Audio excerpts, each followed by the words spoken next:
Today's show is sponsored by the ABV Barrel Shop. The ABV Barrel Shop is located in the St. Louis metro community of Arnold, Missouri. The ABV Barrel Shop is focused on one thing, single barrels. Best of all, you can try before you buy. Head over to abvbarrelshop.com to sign up for their email and text distribution so you know what they have in stock, what classes are coming up, and who from the industry may be coming in to visit. The ABV Barrel Shop. It's where single barrels live. We are also sponsored by the Bar to Go. The Bar to Go offers traveling minibars that are no bigger than a small purse or toiletry bag. Best of all, they are fully customizable so you can create the perfect piece that is unique for you. If you own your own business, what a fun and unique way to promote what you do. Check them out online at thebar2go.com. That is the number 2 in the Bar to Go. If you have wholesale questions, call my friend Isabel Clark at 504-481-1297. Finally, we are sponsored by the Neely Family Distillery. NFD is a family-owned business that keeps ringing up awards in the spirits world. Head to Sparta, Kentucky to experience the family history, award-winning spirits, and meet the Neely family. Check them out online at neelyfamilydistillery.com. Now, on to the show. Let's drink!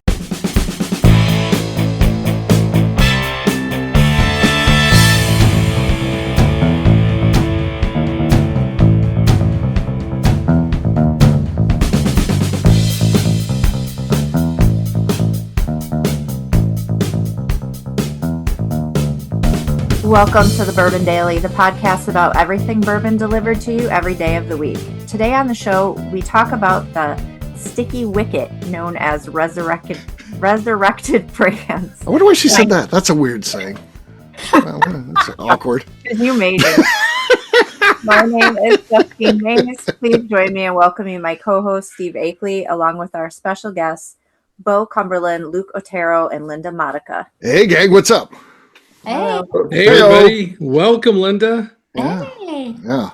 This has been a dream come true. She's wanted a podcast with Luke, and I've tried to get this thing going a couple times, but she was always too busy. She was just it's amazing. Set us up.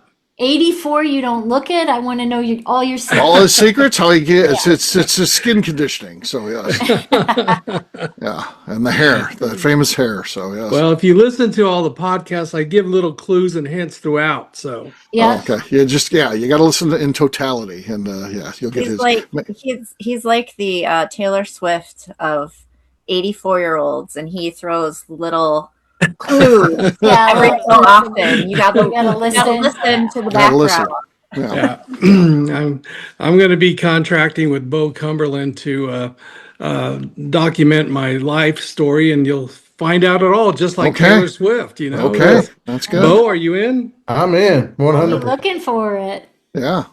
And all I the should Easter eggs in there. Oh yeah. So that'll be good. So we'll I'm sure we'll revisit this and see. We'll check in with Linda to see how it's going. Podcasting with Luke. We'll get to that though during the course of these shows here. For right now though, Justine said there's something she wanted to talk about. What is that, Justine?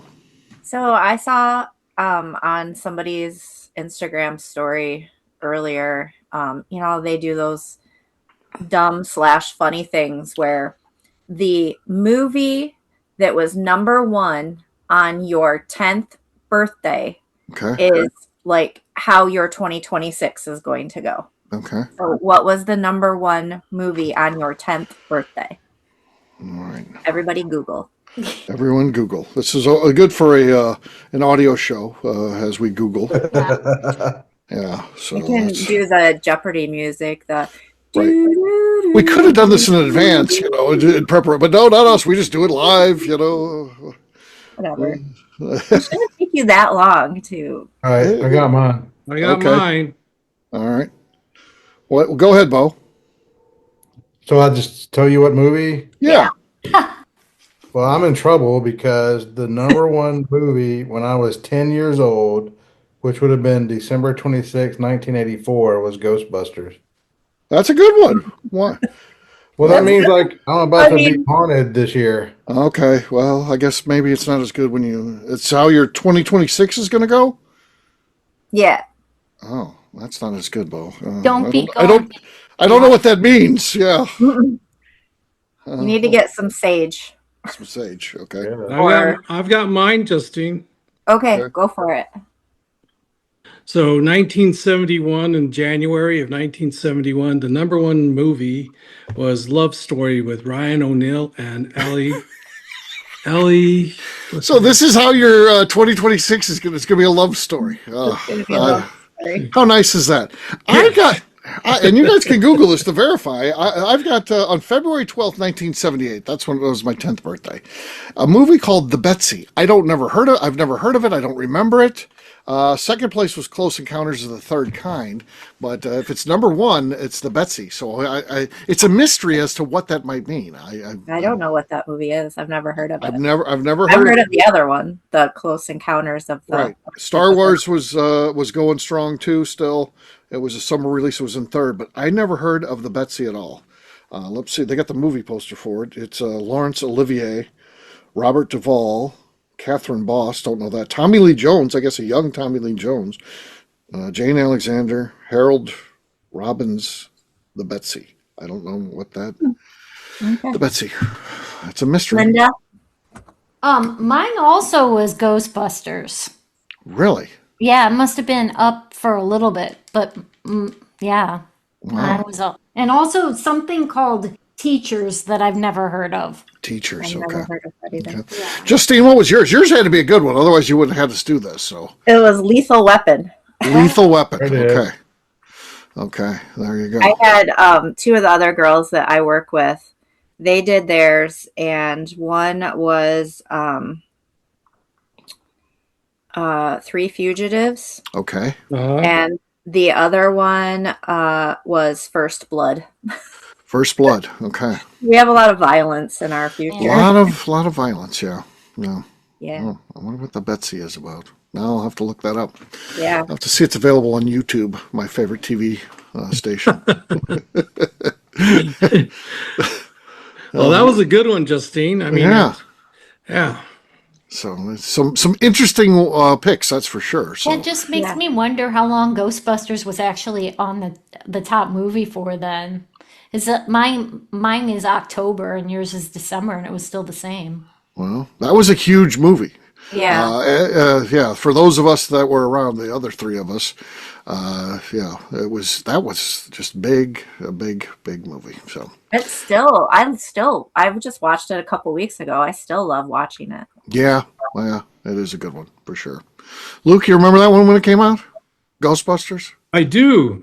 Did you go to see it at the theater? I saw it at the theater, and it was Me it was too. worthwhile. And I think I actually saw it a couple of times. So Yeah, I think I contributed to that as well, the longevity there. So yeah. back in the 80s. So very cool. Very cool. All right. On that note, guess what, gang? It's time to drink. What is everyone drinking? Let's start with Bocephus Beauregard Cumberland. Well, I'm going to start off tonight with Pine Bluffs Distilling from Wyoming. I picked this bottle up when I made my trip out to Colorado and we went into Wyoming. Whoa. Snuck into Wyoming for a bit. All right. It's the wheated bourbon. Wheated. It's wheated. Wheated. We did. Okay. It's solid. Will it be enough? I don't know. I'm not sure. Let's go to Zoom user Luke. Is that just the default? You're just Zoom user? Yeah, I guess. I'm in Las Cruces at our other house, so I don't know what the internet did or didn't do. But I've got a bottle of Johnny Drum. Okay. All right. Okay, that's our lead. Nice. Not explosive, but very nice. It's actually a very pleasant cork pop, so that was good. Linda's next. Linda, what do you got? Eagle Rare. I'm going to try to actually drain this one tonight. We'll see. Okay, all right. All right. Oh, I don't know. Basie. Not enough to take the lead. Zoom user still has the lead. I've got Sazerac right here, the 125 proof. So this is the new one. I got the new one here. I picked it up. I went to Buffalo Trace, and this is one of the offerings they had. So I got my first bottle of it. So let's see what we got here. Oh, that's the lead. That's the lead. I don't think it can be beat. Justine, do you just want to admit victory for me and come back strong the next time? Well, I was going to open up something different, but now I'm going to open my new bottle of Bourbon Deluxe. She's going for it. I don't know how good I'm going to do because I just put lotion on my face before. So my hands are puts the lotion on its skin. My hands are kind of greasy. Oh, Jesus. It's close. It's very close. We're going to throw it to Luke for a judgment here. Who got that one? Well, I've got it from my angle and hearing. I thought there was a little desk bump on Justine's side. Uh-huh. So that's -1. So, Steve, you got it tonight. Yes. Oh. I would have given it. I won. I would have given it to you, Justine. Well, Bo will never. PIC. No, Bo will never get to be a judge right there. So, cheers, guys. Cheers. Luke, I thought that was very fair. I thought your ruling was well thought out and fair. So, yeah, and it's you cannot appeal it anymore. Exactly, so, it's over. That's the process. You may not like it and disagree. You can complain. With me, you can whine about it. But it won't I was change. I was the last one to successfully win an appeal against Steve.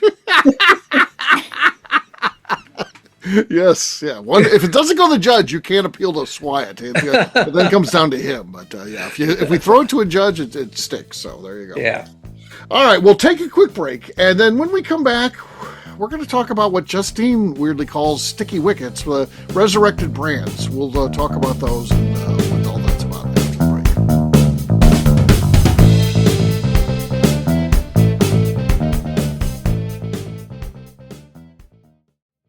Okay, let's talk about the people that make these shows happen. First up is the Stave and Thief Society. Via their in-person class at Moonshine University in Louisville, Kentucky, the Stave and Thief Society is the place where you, a bourbon enthusiast, can expand your knowledge and emerge an executive bourbon steward. In 2017, I completed my executive bourbon steward certification. It's the most comprehensive bourbon certification available and connects you with an expansive network of bourbon enthusiasts and professionals.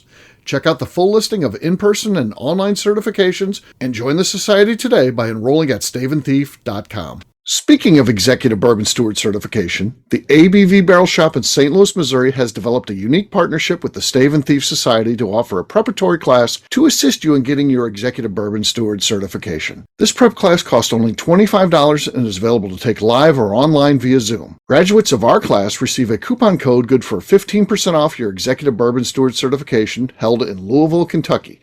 This saves you almost $90. Additionally, you can collaborate with fellow attendees to split travel costs when you go to Louisville. If you're interested in signing up for the class, simply head over to abvbarrelshop.com and check out the classes and events page. Last but not least, we are sponsored by Neely Family Distillery. Royce Neely is the 11th generation distiller in one of America's oldest distilling families. A visit to Neely Family Distillery takes you through family history, where you can see all the artifacts and newspaper clippings through the years from this family that started distilling in America after James Neely arrived from Northern Ireland in 1740. Today, Royce Neely and his team are crafting some of the best spirits in America. Their bourbon and absinthe offerings keep winning top honors in spirits competitions. Recently, their absinthe made history as the first platinum winner in the absinthe category at the San Francisco Spirits Competition. Neely Family Distillery is definitely a bucket list destination if you are a bourbon fan. Learn more about their spirit offerings, visiting their facility, and the awards they have collected over at NeelyFamilyDistillery.com. And now, back to the show.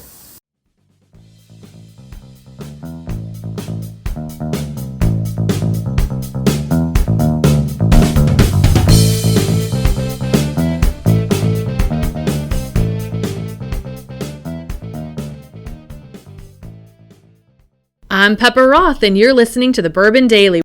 Welcome back. Today on the show, we are talking about resurrected brands. Yes, we are. So, resurrected brands, I think at its best, is really good and fun for the industry. At worst, it's confusing for consumers and stuff like that. You know, when they adopt too much of the history and they act like, and I love Green River, but I find them guilty of this a lot. They talk about, we're the third oldest distillery in Kentucky or whatever. I'm like, no, you're not. You started like 7 years ago or 8 or 10 years ago or whatever. But they've adopted the history of Green River, a brand that they've resurrected. And I'm not sure I like that. What do you guys feel about that? Are you the same as me, or am I just off base here saying something like that? I think there's some validity what you're saying, just because some of these have been dormant for a significant amount of time, and adopting their historical past, it's somewhat, in my opinion, disingenuous, because you're starting fresh, basically. You know, Right. chicken cock is an example of that, Mm-hmm. and they went around touting some of the historical facts as well. Right. And they're producing some really good whiskey, and so is Green River. But I guess for the old ones like myself who know a little bit, and like you, Steve, it's, come on, just say we're 7 years old. Right. We're 7 years old. We brought back a brand, and I don't mind them if they want to tell some of that history, they can do that, but not act like that's who they are, because Right. there's a gap of 100 years in a company being opened and brought back. I think it's just too long. I don't think there's this connection to what was being done before, when no one's alive that even worked there before. Yeah, exactly. I have a few rules on this, Hmm. if I may. Sure.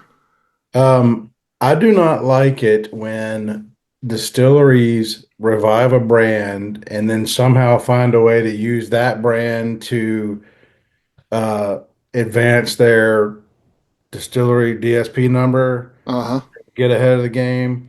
I also, to me, if you're reviving a brand for the history of the brand, and so you're going to do the research and you're going to do the same mash bill and you're going to do the same process, I'm okay with that. Or if you're a family member, if you're bringing back something from, your family's past, Yeah, like Turner with Bourbon Deluxe. That was his Yeah. family's brand. I don't have a Peerless. problem with that. Right. But I Yeah, do have a Peerless. Yeah, problem Peerless with is a perfect example. there are a few brands that the big guys have bought the namesake of, that were top shelf bourbons in their prime, and now they're bottom shelf crap liquor. And so to me, that's a complete like waste and disservice Yeah. of bourbon. That's another thing that I don't like. Yeah. Yeah. Yeah, because there's cachet there. We'll talk about a real one. Not being overly critical of Beam. We're all Beam supporters, but what they've done to Old Crow is not right. And they like it because they don't have to advertise. They have a bottom shelf thing that they don't have to advertise, but everybody knows what it is. So if you're just a value shop, you're like, well, I don't know what these other brands are, but at least I've heard of Old Crow, or my grandpa used to drink Old Crow, or whatever. I'll just buy that. I'm looking at a really cheap bottle, but I'll buy Old Crow because I know what it is. So they don't have to advertise and market it, but it's really a disservice to a very historic brand.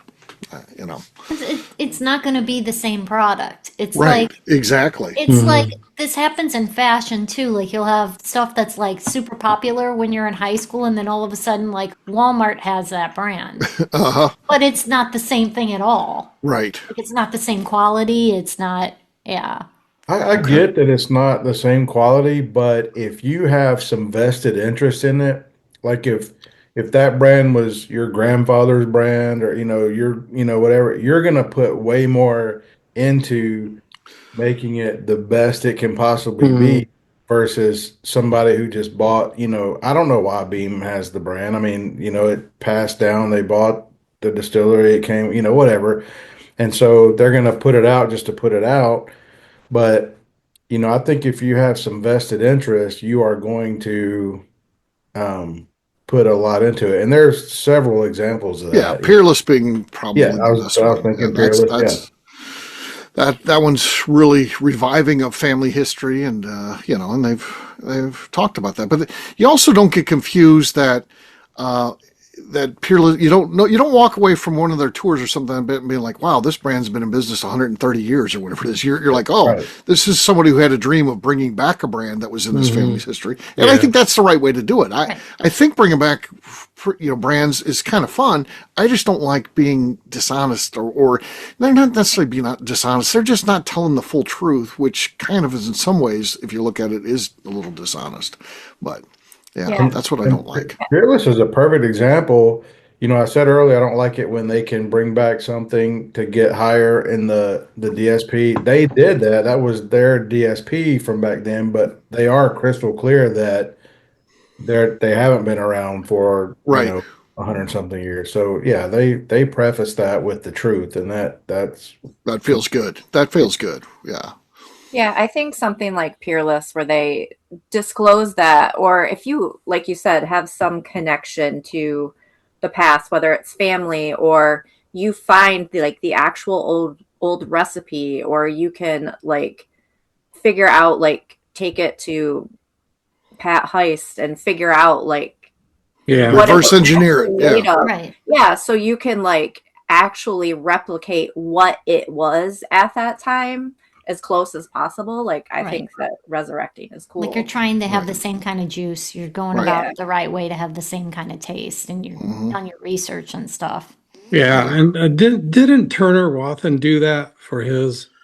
Yeah. So he's got Bourbon Deluxe brand, which was his family brand. He was able to secure. It was just out there in the public domain. No one was using it. And he was able, one of his fellow owner, Jordan Morris, is an attorney who actually is into trademark stuff. So he was able to secure that for them. And then they're able to bring it back, a brand that was in his family, which is actually, that's really cool. I mean, and it's really good too. I've got some, yeah. Yeah. We just got a barrel pick of it in. So yeah, we're loving it right now. So yeah. That's our latest pick that just showed up. So it's selling well. So that's good. But yeah, I think there's a right way to do it. Again, I don't think anybody is doing anything that they think is intentionally deceptive. I just don't like the way some of them are positioning these things that cause confusion. I just think be honest with us. That's always the best policy when it comes to whiskey, for sure. So there you go. There's just a little bit about, resurrecting brands and kind of our take on it. I thought it was a fun, quick, and, good show that gets us thinking about those things. And just on to be on the watch out for as you get those. See how you think they're handling it, because that's important. And let them know what we think. And hopefully they'll all play ball nicely. So that's all we want. We're going to wrap this one up, as we always do, by talking about where people can find us. Linda, we're going to start with you. Where can people find you? Linda Modica across all socials. All right, Bo. I am on social media under My Journey Through the American Spirit, and the same under Bourbon Sasquatch. Yeah, you got a lot of good stuff going on, man. It's exciting to see all the series and you got going on and stuff like that. It's informative, it's fun, it's well done. So yeah, congrats on all that, buddy. Luke, how about you? Yeah, you can find me on LinkedIn, and you can find us at Santa Fe Boutique Wines on Instagram. I love how it's got to be Apple thing. I guess it zooms out and zooms back in. It's very intense. I'm not doing anything. It's like you got a cameraman in there. Yeah. So there you go. He gets makeup done between sessions. I thought it was Bo with his technology. Right. Moving me in and out. You just see, that would be good. Bo can handle that. All right, Justine, how about you? You can find me on Instagram at JA_Maze. All right, for me, I'm an easy guy to find. I'm at Steve Akeley, Twitter, Instagram, or Facebook. I've got a website, steveakeley.com. We've also got a company website. That thing's going to be abvnetwork.com. Check it out. Everything that we do is out there. Also, come by and see me. The ABV Barrel Shop. This is going to be the place where you can try before you buy. We're online, abvbarrelshop.com. Justine, anything else to say before we get out of here? I would just like to remind the audience to please give us a 5-star review. That includes comments. It helps new people find the show, which is very important to us. Also, if you like what we're doing, please visit our Patreon page at patreon.com/the ABV Network. That's going to do it for today. We'll have a brand new show for you tomorrow. Looking forward to that. Until then, take care, everybody. See ya. Later. Bye. Peace.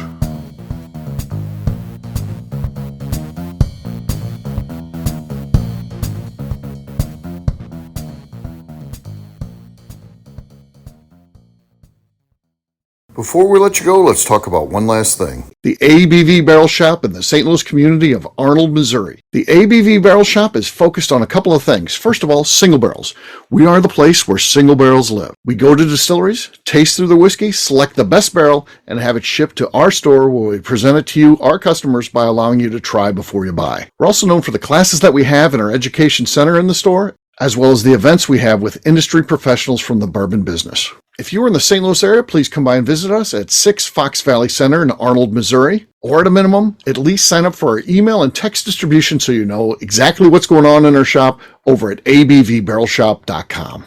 This is Steve Akeley, owner of the ABV Network, signing off. We thank you for listening to our programming and truly appreciate your support. The Bourbon Daily is part of the ABV Network. For more information or to become a sponsor, please visit abvnetwork.com. Thanks for listening and cheers. This has been a Steve Akeley production.